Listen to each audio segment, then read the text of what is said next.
Speaking of thought-provoking movies, I saw Collateral last night, which I don't know if you've seen that movie with Jamie Foxx and Tom Cruise. I saw it a long time ago. Man, it's I think it's worth. I don't know, like I don't know what your impressions of it were. I liked it. I remember. Yeah, it's. I don't know, certain movies you come back and watch again, and they kind of sit with you different because you've just at a different part in your life, you know. Yeah. And man, that's a good movie. Like. What is the takeaway of it? What does it tell you about the human condition? Well, it's interesting. For me this time around, like it wasn't really necessarily any sort of deeper meaning about what it is about the human experience, but it was more like the appreciation for how it was shot and the appreciation for like it really depicts a cool image of what Los Angeles is. Oh, cool. And it's a very self-contained story that's done so grounded and so believable that like I don't know, like the events that transpire would pale in comparison to like a Marvel movie, you know what I mean?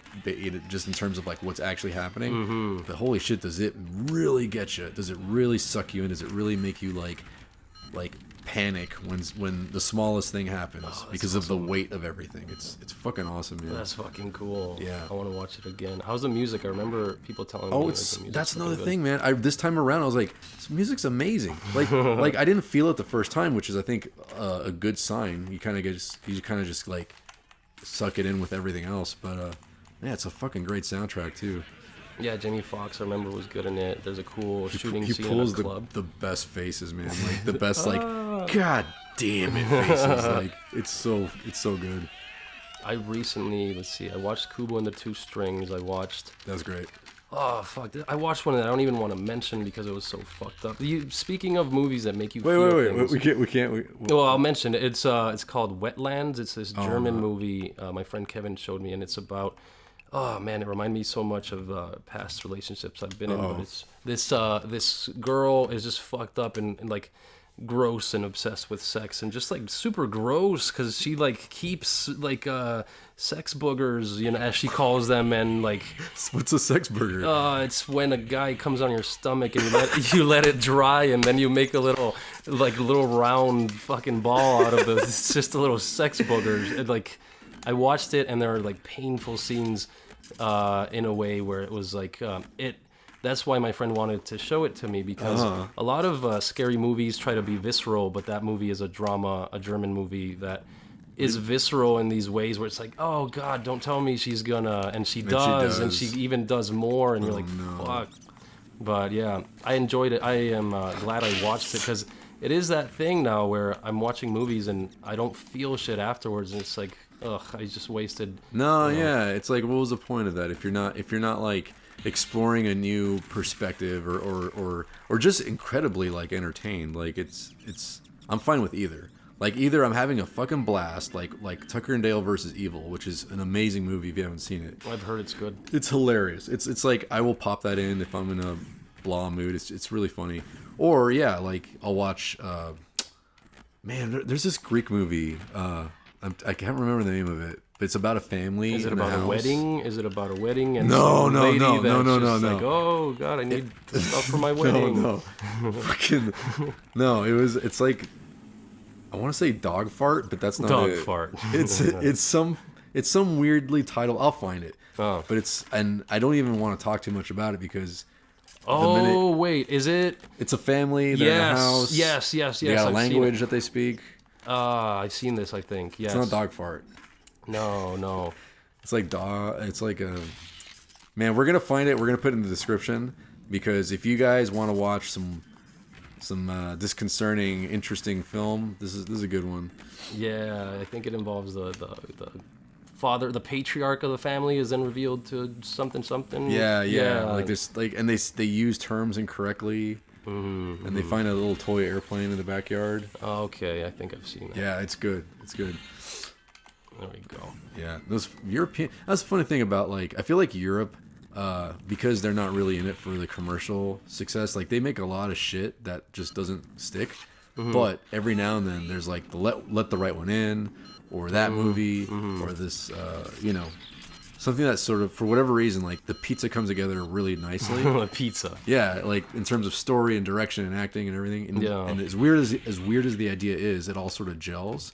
and that's exciting. Like that reminds me of like fucking Newgrounds, when it was like you go in the portal, you don't know what to expect.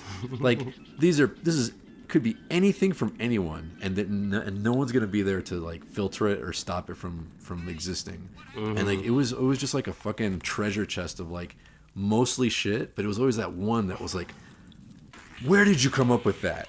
Yeah. What kind of brain do you have to end up at a place like this? Like that was to me what was so exciting about the Newgrounds community back when it was at like, I mean, it's still around, it's just not as big as it was, you know? Yeah, it becomes someone's kind of not a calling card, but kind of like, here's what was in my head, and then it shows you more of that person. Like, you know, what mindset were you in? What emotional state were you in when you made this or that? I think that's why people took it so hard when they would get like blamed or kind of shat on, because like they were really pouring a lot of who they were into the work, versus like sort of having this more of a, I'm creating a product that I know people are gonna like kind of mentality. Yeah. And animation itself is so time consuming and tedious that doing all that just to get blamed as a starting out animator and stuff, it probably is fucked up, like, to feel that.